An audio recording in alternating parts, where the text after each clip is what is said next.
hydrologist for the Rio Grande joint venture. He lives in Alpine. This organization I've just been getting to know. They are a binational habitat conservation partnership. So he works to improve and conserve bird habitat throughout the Trans-Pecos region. We've just been building our partnership with Rio Grande Joint Venture and love getting to know them. Restoring the land for bird habitat ultimately gets us right to better water function too. I also learned today that he was a junior high teacher. He previously worked for the National Park Service, where he coordinated science and resource management projects along the Rio Grande in West Texas.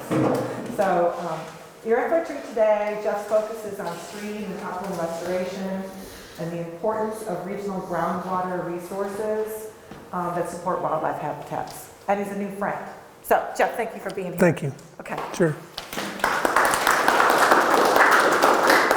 So, Sand County Almanac was one of the first half dozen books I ever read when I was considering being a natural resource manager. And so I highly recommend it, as Steve did. And if you don't feel like you have time for the whole book, I suggest zeroing in on Thinking Like a Mountain. It's a story of Valdo Leopold on a wolf hunt many, many moons ago, and his sort of awakening as to the impacts of that. And it's excellent. So I'm going to apologize right up front because most of my pictures are not from this county. I haven't spent enough time over here to have the kind of pictures I want. We're going to change that. Yeah, that's fine. I'm looking forward to it. But what I want to talk about is some of the things that Steve hit on, but I'm going to focus on this as from a process, how we can interact with those processes. And there's some overlapping themes, but I'm going to just have a little bit different approach. You know, his presentation that got us our head and mind, our heart and mind, excuse me, engaged. And I'm going to talk more about how to get your hands dirty. So, restoring nature-based processes is what I'm going to get at. This provides a framework for managing resilient landscapes. A little bit about my organization. She told you some, but we're a migratory bird joint venture, migratory bird joint ventures were established in the late 80s, early 90s in response to declining waterfowl populations. So Ducks Unlimited and other hunting groups and federal agencies got together and came up with this idea that if we get all these different people in the room on a landscape, they can find ways to improve habitat and positively impact waterfowl. The model worked. Waterfowl in the Central Flyway rebounded really, really quick. So the model's been applied across the country. So my organization, the Rio Grande Joint Venture, is a binational. It's one of three binational joint ventures. So these are all members of our board. So we answer to the board. My paycheck comes from the American Bird Conservancy, but these are the folks I answer to. So these are the ones that help set us priorities. And our mission is to conserve bird habitat, conserve birds and their habitats. And we do that through providing technical assistance and cost share assistance on habitat improvement projects. A lot of that is spike, I'll just say that up front. And a lot of what we do is to open up brush encroached grasslands. I'm not talking about brushy landscapes that were supposed to be brushy. I'm talking about grasslands that didn't historically have brush, because that's where the wintering grassland birds, the birds that breed in Alberta, spend their winters, and they don't like landscapes with perches for predatory birds like the shrike. So if there's a cholla bush, that's a perch. So that's sort of where a lot of our work has been focused. We've been here now 6 years, so we're starting to do a lot more things, and I'm going to show you some of that. Okay, so why water for birds and wildlife?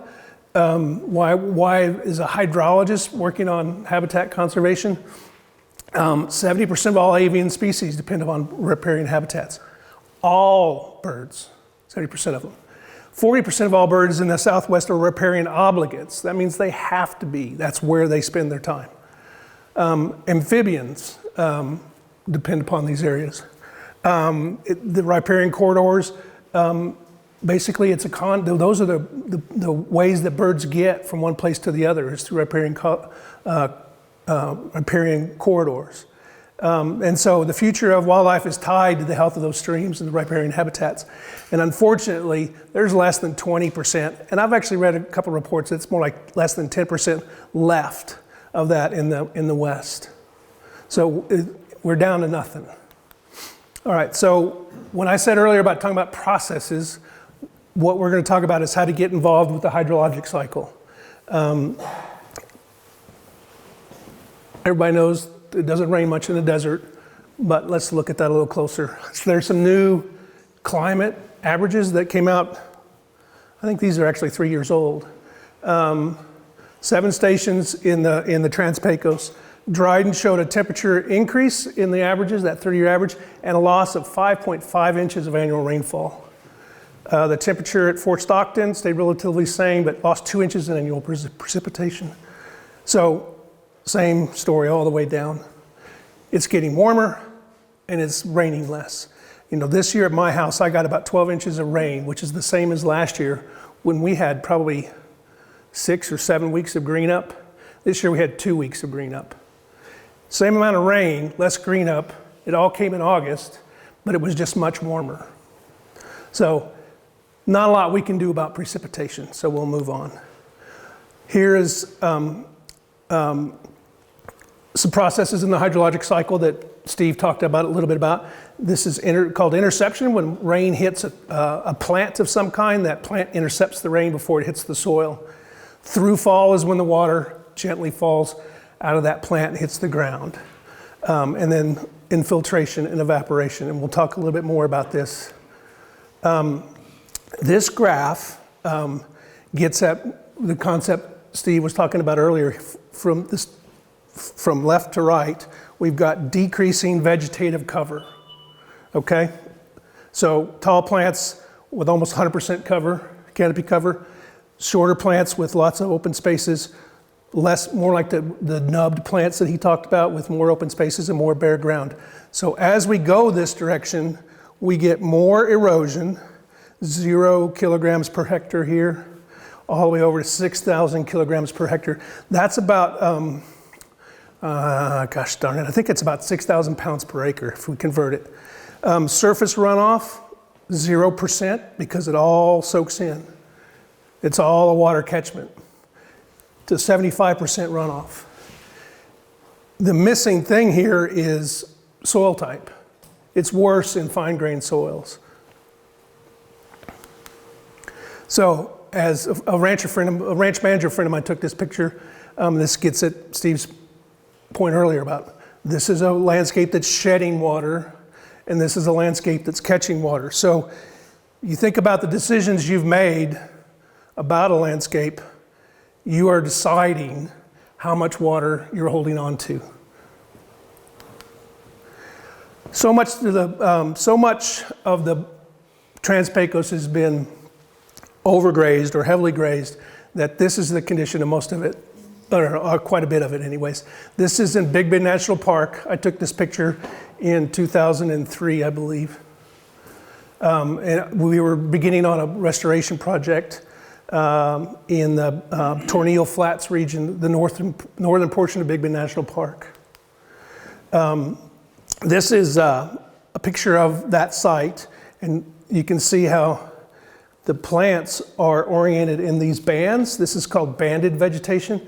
This is the natural arrangement of vegetation in an arid landscape. If you look outside of so this is about 2,800 feet, maybe 3,000.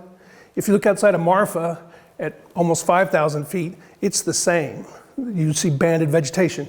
The amount of bare space may go down, but it's still arranged in these bands. So if you're thinking about restoring or improving a site that looks like that previous picture, this is your objective, not a carpet of grass like on the plains.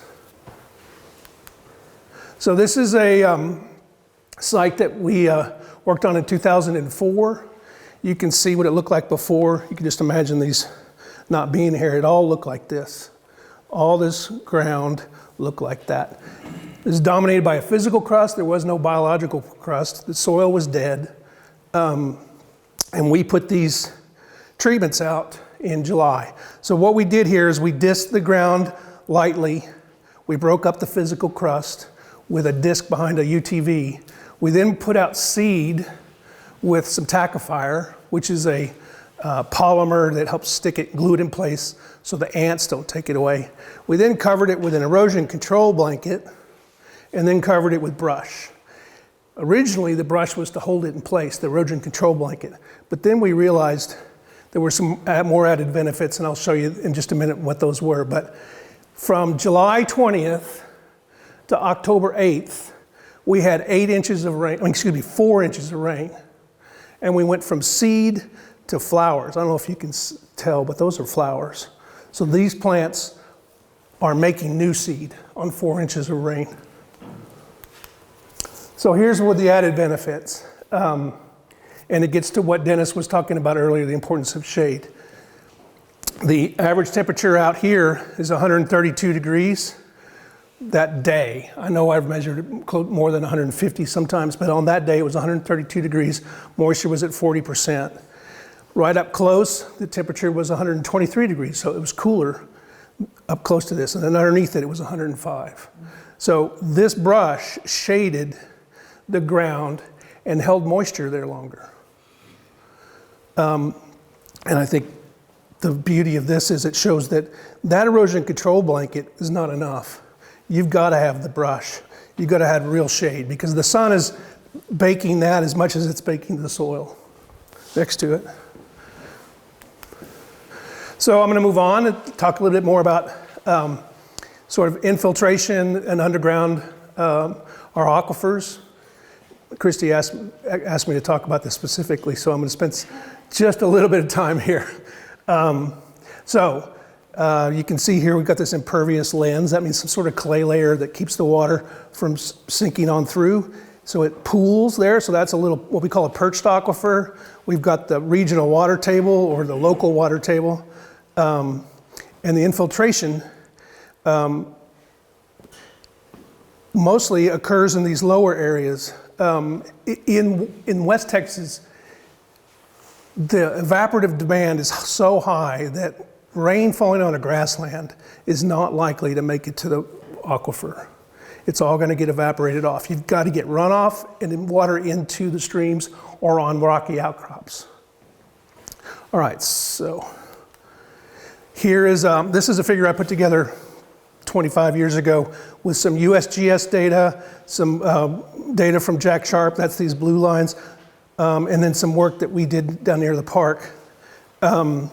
This shows you the regional flow paths for groundwater out here. We're right about there, I think, right about here. So you can see that the flow is all to the east. And then this figure here is from a USGS publication on the aquifer resources around here. These areas are our recharge areas. You can see there's one there and a lighter one there. So most of the recharge occurs in these dark blue areas, dark purple. These lighter areas have a little bit of recharge. We're over here. So the recharge for the springs at Independence Creek, there's springs along the Pecos, is the mountains in the Davis Mountains, basically the glass in the Davis Mountains, with a little bit interspersed in areas like that. So, unfortunately, the impacting recharge is hard to do here if you want to impact the river itself. If we're going to talk about the river, this is a gaining reach. That's what these arrows represent. So this stream channel is gaining water. And how do we impact that? What can we do about that? A lot of folks in the Big Bend or some folks anyways, refer to cottonwoods as rotten woods. Has anybody heard that term? Because they drop a lot of trees, but they also take up a lot of water. So the thinking is if we remove those trees, I'll have more water in my stream. But what they don't understand is that there's both transpiration from the trees, but evaporation from the stream itself, from the open water. So in this scenario, we have a lot of trees shading the stream, so we have low evaporation but high transpiration. So the plants are taking a lot of water to the atmosphere. We remove a bunch of trees, we decrease transpiration, but we've increased evaporation. So did we make more water by managing vegetation? Most of you probably remember when the state and federal government spent a lot of money controlling tamarisk along the Pecos River. And the stated purpose was to make more water, right? Did it make more water? Does anybody know? It didn't. In fact, it made the water saltier. It didn't change the amount of water. And it turns out that the reason is because evaporation from open water in this part of the world is 50 to 80 inches, where evapotranspiration is less than that. So this vegetation plays a minor role in the water budget for a stream. So Clarify, you're not pro tamarisk, though. I'm not pro or anti-tamarisk, actually. Yeah, so If it invasive species, it could become a monoculture. there are a lot of reasons to manage salt cedar. Making new water is not one of them. Salt cedar is fine habitat. Now I'll make a distinction between that and arundo. Arundo is like a desert when it comes to habitat. Arundo being giant river cane. Salt cedars or tamarisk is decent habitat. Things nest in it, there's invertebrates in there, the birds going for the bugs. They're not the worst thing you can have. So there's lots of reasons to get rid of them. I'd rather see, so the difference is the fire regime. Salt cedars are very flammable and will burn and destroy your cottonwoods and willows. Now, the Pecos has never been a refuge for cottonwoods or willows as near as I can tell. Maybe sporadically, but Steve, correct me if I'm wrong, but my understanding there were no large forests along the Pecos. Is that correct? Yeah. So I'm neither pro or anti. What I am against is large spraying projects to control vegetation along rivers. Or maybe anti-large monoculture of salt cedar. Yeah, that should be addressed, absolutely. Your stands of cottonwood are going to increase your biodiversity. Right. So they might be neutral as far as water evaporation, but they're good for diversity. Exactly. And you know, the beetle that we mentioned earlier, was that at our field trip or did we talk about that here, the beetle? Both. Okay. The biological control on salt cedar, I believe, is doing its job. Now, we may need to tweak that program a little bit like Christy and Dr. Ritzy are doing by adding a few more bugs here to eat the salt cedar, but I think it's doing its job. And I worked on the biological control for arundo in the national park, and we put out a wasp and scale at Santa Elena Canyon, at the boat ramp at Santa Elena, as well as at Rio Grande Village. And at Santa Elena, at the boat ramp, after 10 years, it's finally reduced that stand by probably 50%. The stand is not flowering right now this year, and then that's because of the stress of the bugs. At Rio Grande Village, where they use a mazapir to spray tons of it, large swaths of it, there apparently is some sort of negative impact to the enzyme, some sort of reproductive enzyme for the wasp. So it's not so effective down there because they're using an herbicide that ostensibly has no impact on insects, but it does negatively impact the wasp. So I'm a big fan of biological control. I'll just put it out there. Back to evapotranspiration. I just said everything that this slide is illustrating.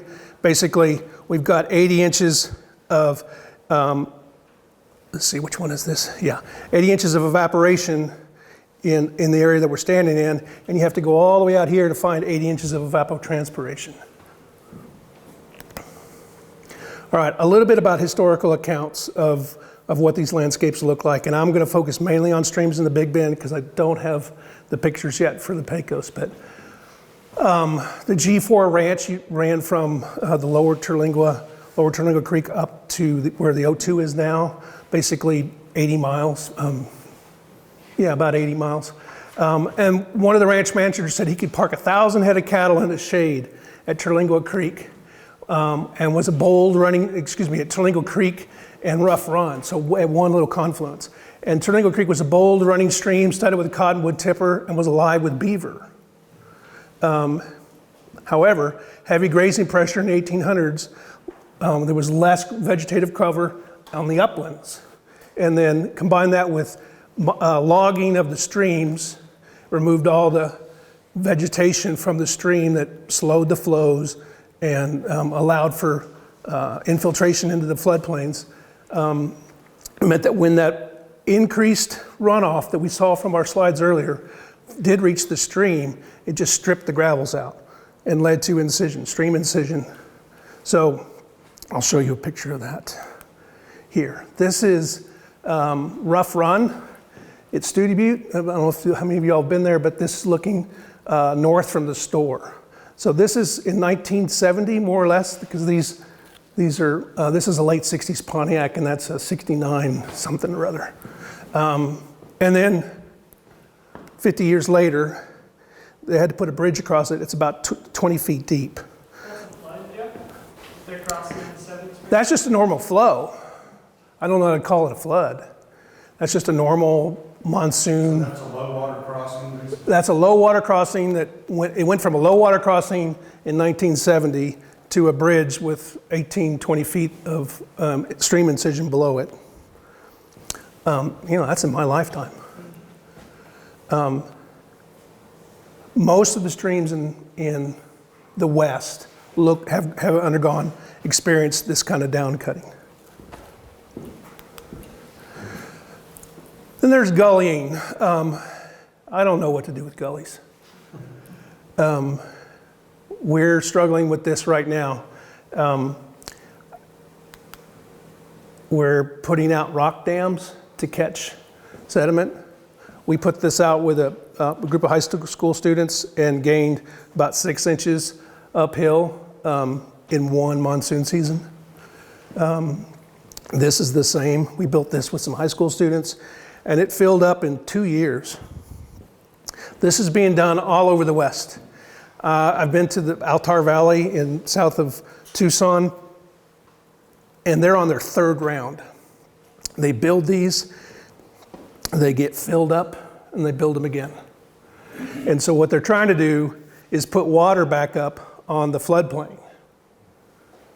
If they can lift the bottom, when the annual rains come, the water gets spread out much more and is able to infiltrate into the floodplains and get stored in the floodplains. When we incise a stream, you're basically drying that stream out. Not only does it expose a bunch of ground to evaporation, but the annual flows don't get onto the floodplains. So they don't get stored in the floodplains. So that annual flow is now much more often a flood. So by building these structures, and this is old, these are old ideas. This is ancient technology. And they're being built all over the West. These are some pictures I took off the internet from a report I found. This is Africa. So they've got the same issues. So it's not just the West, it's the whole world. And these gabion baskets, I found this interesting because they don't have rock here. So what they did was they filled their baskets with plastic and then put soil in there. So these are made with soil. Now, if you're a hydrologist, you might think, well, the instability is over here. What is that doing? It is decreasing sediment transport from that basin, which, if you live downstream of that, you're probably happy about. But the instability is up there, so what do we do with that? I'm not sure I have an answer yet, other than media lunas. There's other rock structures that you can put out. We have not tried that yet. Another thing you can do is what we call brush weirs. These are posts that that we drove into the stream bed. This was all juniper that we brought in from a juniper thinning project on a neighboring ranch. Within a month after we finished this project, it rained like 4 inches on top of CDRI, which is just uphill from here. So this stream, this is Cienega Creek, which was incised, held water all summer from that one event. So we gained a foot of sediment there too in that 1 year. So we're lifting the stream bottom with this stuff so that the water can get back up here.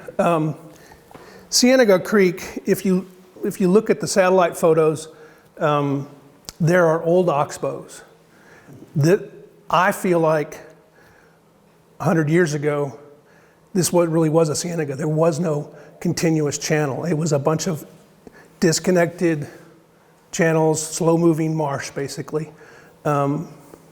Cienega Creek, there's in Brewster County alone, and this is true for Presidio too. There's Alamo Creek in Brewster County. There's Willow Creek. There's Ash Creek. None of those things are there where those creeks are. I don't think they were named aspirationally. I don't think they named them hoping that those things would come. I think those things were there, and then the system is degraded and those things aren't there. So if we want to look for targets of what we can do to make a habitat better, I think we can look to what it was. So Cienega Creek, we hope that, not me, maybe not the next generation, but the generation after that, this will be healed and it will be a cienega again. That was really all I had. Hopefully, you all now might think about what processes you're impacting with your decisions, whether they're grazing decisions or what to do with a pile of rock, what to do with brush after a brush thinning operation. Do you spread that? You pile it up and burn it, which is the most common practice. Do you spread it in windrows to improve some banded vegetation? Do you stuff it in a creek? Yeah, so. That's great.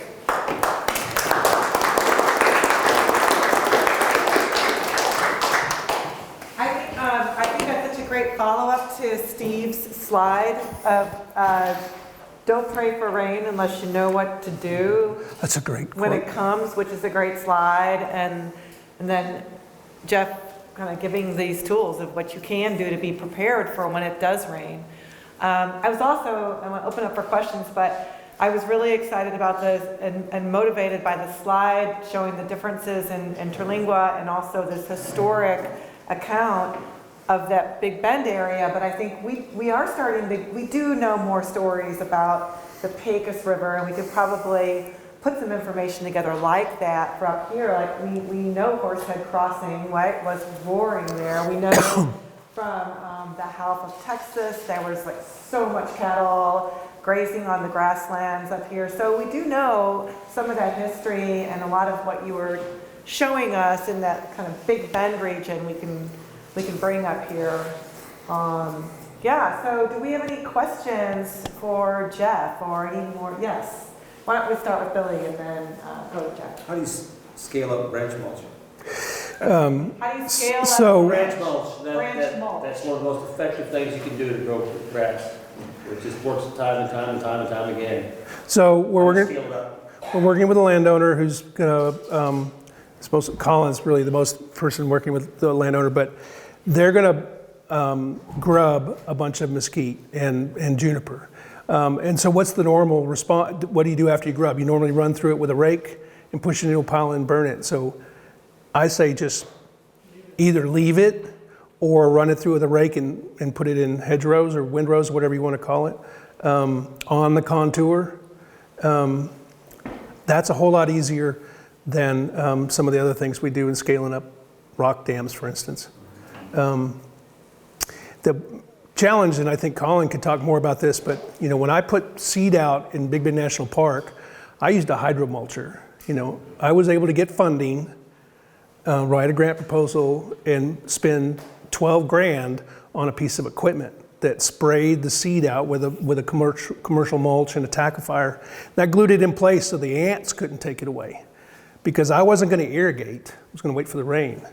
And that treatment means that seed will be there 18 months later, at least some of it will be, 18 months later when it does rain. Because sometimes it was, 2011, I had treatments out. It didn't rain all year. And I had treatments out. And then in 2012, when it did rain, they put up grass. I think Jeff had a question. Yeah, road runners, they disappear in the winter, like, Roadrunners? yeah, I've noticed they disappear in the winter, like with the buzzards. So they must fly and migrate. You know? I don't think that's a migratory bird. I think that's just hiding. They actually go into a state called torpor. They kind of sleep, they hibernate for part of the winter. Really? In places. Yeah, it's quite. I think they just go hide underneath the Very brush. rare with bird species. That is an I just interesting bird. encountered one this past week. Jeff, can you remind me of the name of that It bird? was a whippoorwill.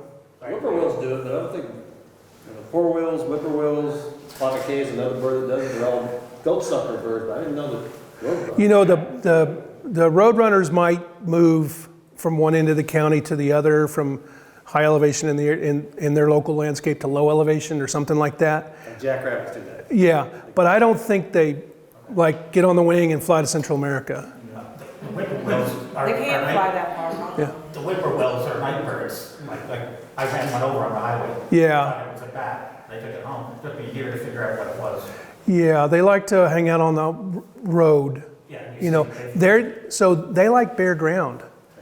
You know, I hope that when you saw the slide of the banded vegetation, one of the things you might remember about that is bare ground is absolutely, or not absolutely wrong or bad. There's a certain amount of that in arid landscapes. It's just the arrangement and whether or not there's some grass below to catch it.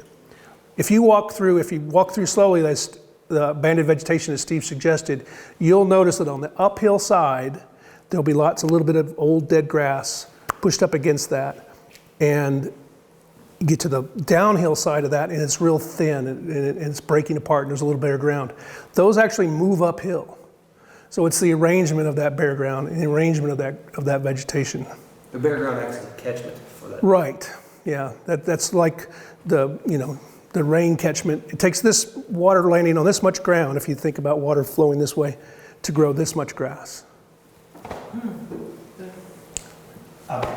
One more bird question. There's just behind, on the river behind the airport, there's these birds that are always, they look like herons. They look like wading birds and they're dark and they're big. And they're on the wires all the time. On the wires? Like looking down on the river. So, not sure I can answer that. What color are they? They're dark, but they're big. They have you can see they're fish birds, the ones that around the halfway. In the beginning I said you might be wondering why a hydrologist is talking about bird habitat.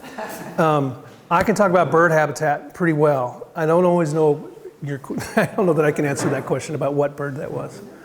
But there's lots of herons. I'd say heron. Yeah, if it was grayish, there could have been I just don't see herons on wires much. Well, they sit there when you can see when they're sated or whatever, when they're not fishing. That's where I see them all the time. So just sitting on the wires. I'm going to pay attention and look more often because Send a picture over. that's new one for me. Figure it out. Dennis, do you have another question? I was intrigued with your quote regarding beavers living in Terlingua Creek Yeah, in the 1880s. yeah. Are there any recent examples of beavers expanding their range out of the Pecos to begin that No. process of redamming naturally systems and baffling the rain flow off of the landscape? No, so at Terlingua Bajo, if you've been to Big Bend National Park, Terlingua Bajo is about 4 miles from the river, from the Rio Grande, and there is a recurrent family there that builds a significant dam. They get blown out every now and then. That's how beaver dams work. I don't know that they're moving up. The other nearest population is up in the ag fields near El Paso, and I'm sure there's some in the valley. I know there's some on some of the rivers in Mexico, like the Rio San Juan, along the Conchos, but I haven't heard much about beavers. Any on the park? There's 100 families along the river. They burrow into the bank. They don't build dams. But there's a family that resides at Terlingo Bajo. So I would love to see them, in the 40s, the Forest Service threw beavers out of planes with parachutes. Because they'd been trapped and they knew that they were important for stream health.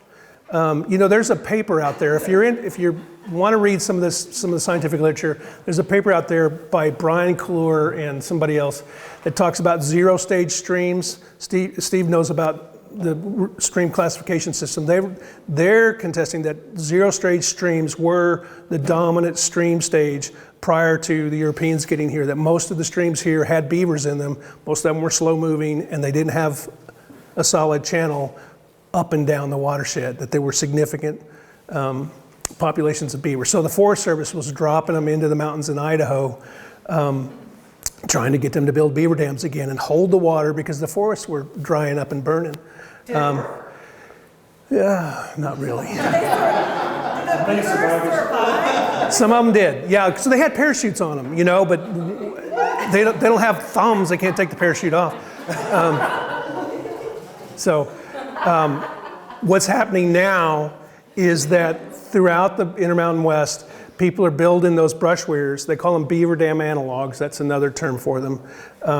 And they raise the water table in those streams. There's a story that's very popular on the internet about a gentleman who went back to his family ranch, which had a perennial stream when he was a young man, but when he inherited it, it was ephemeral. So it means it only ran during the wet season. So he started putting in brush weirs, beaver dam analogs, and that stream is now perennial again. It's a very, you'll find it if you go. Potentially could be colonized by beaver. Exactly, because you can't just, the problem with dropping beavers into a dry landscape is they have to have enough water deep enough to hide from predators, to build their lodge or get into a bank and hide from predators. So if there's no deep pools, no living water and muddy banks they can burrow into, they're not going to be successful. They're prolific at breeding and spreading. They can if the habitat's there. So they introduced them into England and Scotland recently. They have, and there's that's a different beaver, but yeah, it's the same. I thought they brought ours over. The native beaver there's different. I thought they actually brought American beavers, but I could be wrong. I could be too. But they also have them in base of Argentina, where they had a beaver. They were doing them for fur, and they let them go, and they're moving half. So they're not native to South America, and there's people that are upset about that. So it's huge. It's like the Africanized bee they let go. Well. We're paying them back with the beaver. Any other questions or other comments? I have one. Okay. Just for everybody. When that storm came through Erie in February 2021, I took a bunch of photos. It made a lot of splendid photos. I have to say so myself, but I have a bunch of, right where you're going to go down to the public park. They were beautiful photos with the snow this deep and that steam coming off, the sun coming up. And I took some up here at Ira's mother's place where I ran around with I've got a lot of really nice photos. I used to see in your slides. We'd love to have them. Please And send somebody them. must be interested in them, and I just thought I'd throw that out there. I've saved them for all these years. Right, so I think that's a great opportunity for me to just say, this organization is here for you all, right? And so if you have photographs, if you have anecdotal information about your ranch or something you're working on or a program you'd like us to see, but yeah, photographs, stories. There's actually a place on our website where we're trying to encourage some historic stories about this region. So check that out. But I'd love, send those photos, Jeff, and I encourage everyone, especially send your ideas. especially if you've got old family photos of a river or a tributary to the Pecos from 60 years ago that we can recreate. Yeah, Those are really instructive. absolutely. Excellent. Anything else? Thank you, Jeff. That's a great comment.